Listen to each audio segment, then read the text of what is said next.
Congratulations, graduates, and everybody else who's going through different life, connecting with people in different ways or finding ways to celebrate the little achievements in your life. We congratulate you, and these are clearly unique times. In fact, in these times, if I was to ask you, or you were to ask somebody else, how are you doing? As long as someone hasn't been crushed financially or physically by this virus, and actually even some who have, I've talked to, if you were to say, how you doing? How's life? Probably most of the people that you would talk to at this time in our world history would say to you, I'm thankful. I feel blessed. I'm healthy. I've got a family or friends that I've been able to fall back on or help out with me. I've got others to stay connected to. I've got food in my refrigerator. I've got a roof over my head. I've got a phone. I can call other people and stay connected. I can open my window, or I can even get outside and walk. I've got a computer that allows me to get online and stay connected. In times like this, we kind of boil down all of our essential needs to the ones that really help us to stay connected and help us to remember what it is to be thankful and to have well-being. In these times of challenge, we can boil it down to the things that we know we really need and we truly are grateful for. It's one of the benefits of seasons like this.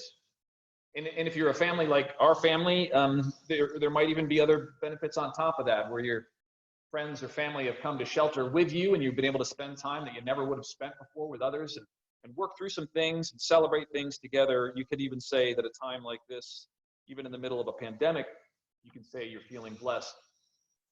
But despite where you are, I think most of us would recognize that in this season, we would say, I feel privileged, I feel thankful, I feel appreciative. And for some of us, even in the midst of this time, we have found new ways to even feel joy. Now, if I had asked you that same question just a few months ago, how's life going? How you doing? Most likely we would say fine or okay. But then there's a lot of us who would maybe afterwards follow that up by listing a few things that weren't going so well, a few complaints that you had, things that are happening at work or the price of gas. I mean, these are all things that today we wouldn't necessarily even think to comment on, right? Our circumstances, where we find ourselves, and the reference points in our lives have so much to do with how it is that we gauge and communicate our own well-being and our happiness. When it comes to assessing our own sense of joy and contentment, recognizing the simple things in our life that should bring us joy, probably the biggest challenge that we face is this default that we have of finding our joy and our well-being in reference to others or in reference to something outside of ourselves. When we compare to others to try to determine how content we are with our lives, how happy we are, when I compare myself to someone else, when I compare myself to a different situation, when I put the reference point outside of myself, most of the time, it's harder to find joy that way because there's always someone that could be better, stronger, faster, happier, wealthier.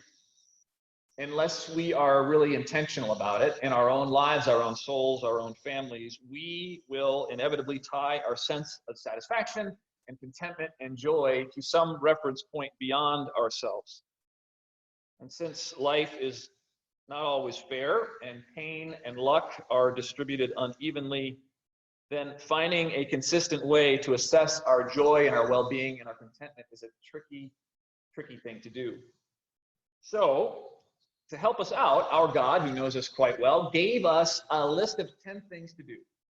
10 things that if you do these things, you will live better, you will experience life better, especially in community. We call those the 10 commandments, and you probably know them, right? That's you shouldn't kill, right? You shouldn't steal. You should honor your father and mother. And then when God got to the end of this list of 10 things that God wanted us to do to experience the most joy and contentment we could in community, the last thing that God noted to everybody was, do not covet. Don't covet. Just don't do it. Don't desire and want to take for yourself your neighbor's home, your neighbor's yard, your neighbor's goat, your neighbor's car, your neighbor's house, your neighbor's spouse. Don't covet.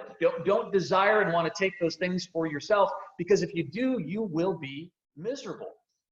God knows us well enough and put that as the final commandment in God's list of 10 things for us to do to live in well-being and community. And yet we have the hardest time, it seems, doing that. We can make ourselves miserable, and actually others around us, when we consistently gauge our happiness and our well-being on references outside of ourselves, comparing ourselves to others.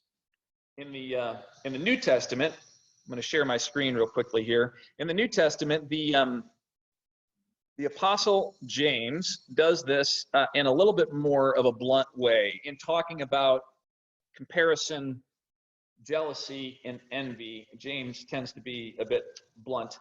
So to hear it in James' voice and James' word, we've invited the Brookheisen family to come on and read from James chapter 3. Who is wise and understanding among you? Show by your good life that your works are done with gentleness born of wisdom. But if you have bitter envy and selfish ambition in your hearts, do not be boastful and false to the truth. Such wisdom does not come down from above, but is earthly, unspiritual, devilish. For where there is envy and selfish ambition, there will also be disorder and wickedness of every kind. But the wisdom from above is first pure, then peaceable, gentle, willing to yield, full of mercy and good fruits, without a trace of partiality or hypocrisy. And a harvest of righteousness is sown in peace for those who make peace. Thus ends the word of the Lord. Thanks be to God. Thank you, Brookheisens, for reading that. Well done. And as you kind of read and heard in James's tones, there's some things in the way that James puts things that I don't necessarily agree with.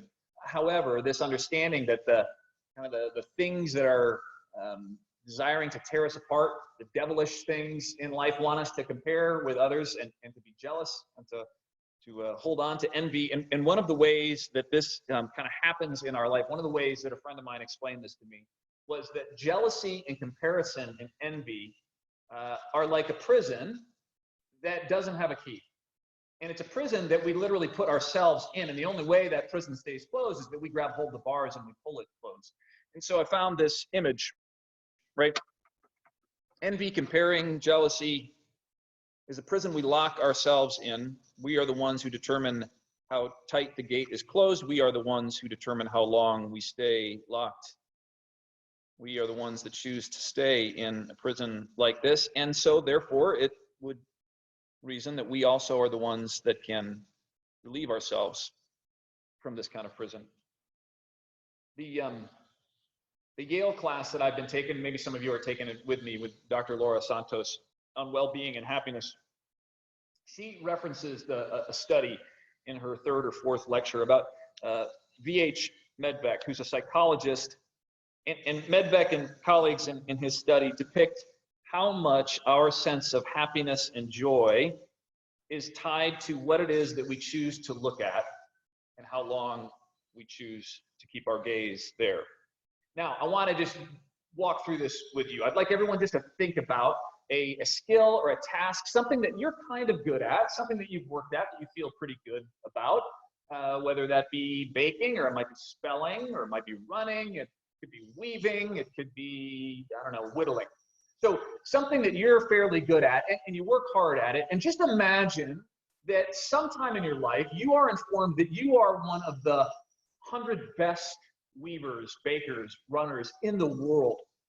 And then you get a further note that you're actually one of the 10 best in the world and that we want to celebrate you. And so you are invited to a gathering where the 10 best weavers, cookers, runners, whittlers come together and you do your craft together, and a panel of impartial judges watches you. And at the end of this time, they say, not only are you not the 5th best in the world, or the 4th best in the world, or the 3rd best in the world, you are the 2nd best, whatever it is, in the world.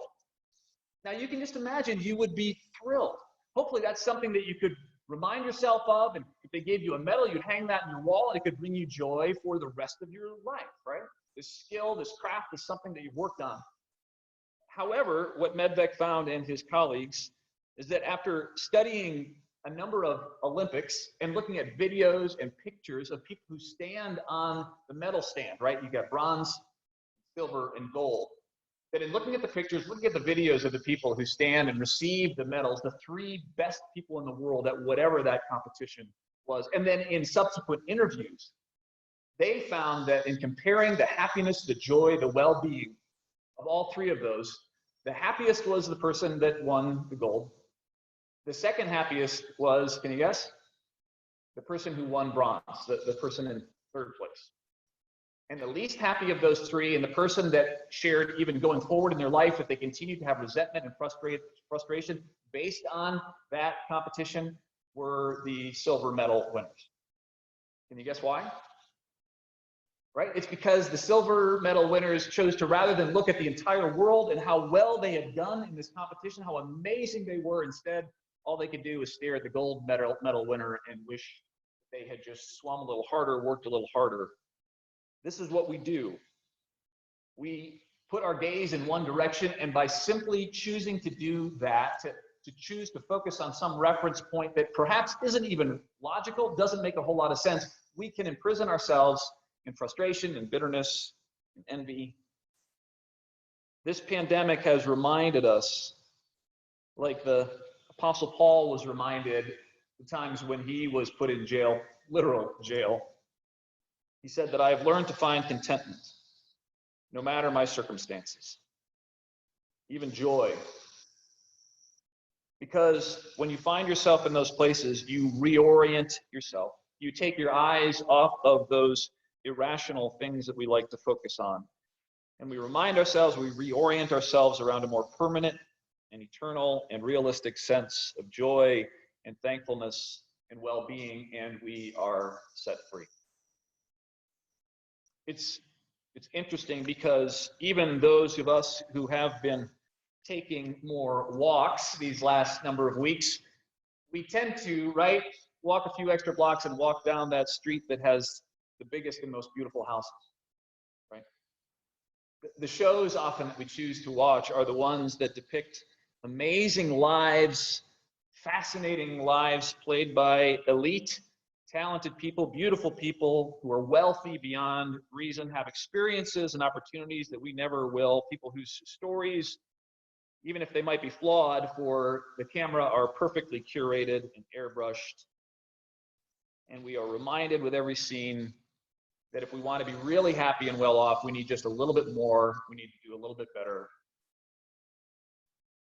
Comparing, envying, puts us in a prison of our own making and our own doing. So this is what I'd like us to try this Memorial Weekend.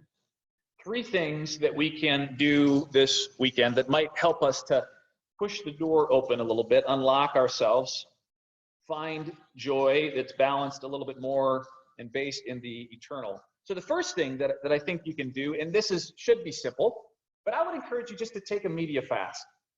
For just today and maybe tomorrow, just even if you can't fast entirely from social media and from TV and movies, just reduce it by an amount you think you can, 25%, 50%, and just see how you respond. See if it makes you feel any better, less jealous, less constrained, less comparative and competitive. So try a media fast this weekend. See if you can increase your sense of well-being, and then if you can extend that to another week or 2, all the better. So that's number 1. Number 2, use this time to think about and to excavate a true and beautiful definition of joy, an eternal understanding of well-being. Something that you can agree is solid and real and beautiful, and write it down. This is what it means for me to be joyful. This is what it means for me to be well. This is what it means for me to be content. And then I want you to share that with somebody else. Share it with your family. Share it with others. And when you find yourself wandering into the land of comparison and envy and jealousy, pull out that slip of paper, reach out to a friend of yours who can remind you and rebalance you on what is eternal and what is good and what is the joy that you know is real and right in your life. One one area of our economy that has done quite well, you've probably seen it on your block as well, is the home improvement industry, right? I don't know if you've had a chance to go to Lowe's or Home Depot, but they're doing quite well. Stacy and I made the decision last weekend that we wanted to jump into this game as well. So we found a front part of our front yard that's been bothering us for some time. It's this tree that sits on a slope in our front yard, and it's kind of got a bunch of bare roots around it. We can never get grass to grow around it. So we thought what we're going to do is we're going to build a small retaining wall around this tree on a slope, and then we're going to, fill it with mulch and make it look really beautiful. It should be simple. Not simple. Not simple at all. It took us a lot longer than we thought, and I've still got some scrapes on my knuckles to be able to get down to and find a level space, and then to dig around the roots and to add a little more dirt here and dig a little bit more there, and then to continue to have to pull out your leveler and to make sure that you are on level ground so that wall, as it loops around your tree base, continues to remain true and level. It's not an easy thing to do, but as I was doing it, I was thinking about this sermon as I want to do sometimes, right? So this is what life looks like, right? Every day, every week, ups and downs. What we can do as intentional people is put our focus on something that's a little more eternal and a definition of joy and well-being that's a little more eternal. And to do that, it means we're going to have to kind of excavate a little bit and set a line and say, this is what contentment is based on my relationship with my family, based on my own understanding of myself, based on my relationship with God and my understanding of the eternal truths that God has revealed to me. This is what joy and contentment is. And once you establish what that is, and sadly, times like this sometimes help us to do that excavation, then take a stake and stake it in and name it and say, this is what joy means to me. This is what well-being is for me. And remind yourself, stake it into place. And then finally, the third thing that I would encourage you to do, one of the things that I'm trying to do, is to just swap 3 words, right? So rather than seeing somebody who has something that you don't, or seeing somebody that you might be tempted to be jealous of, or some circumstance that you might be envious of, instead of saying, what about me? Just try to swap 3 words and say, good for you. Good for you. It takes the attention off of ourselves. It moves to praise rather than whataboutism. Good for you. In fact, this weekend, as many have experienced different milestones in their life, I would encourage you to just grab a note and write a card to somebody and congratulate them. And if you can, I would even encourage you to find and think about somebody perhaps in your life that you've been a little envious of and jealous of. And write them a note and say, good for you. I'm encouraging you. And that shift of perspective, I think, will bring you another step out of a prison of envy and competition. There is so much to be thankful for. There is so much joy to find if we truly look for it. The get out of prison card is in your pocket. We just need to do the work to make the time, to listen to God, to listen to the truer level parts of our heart, and let ourselves out. Amen.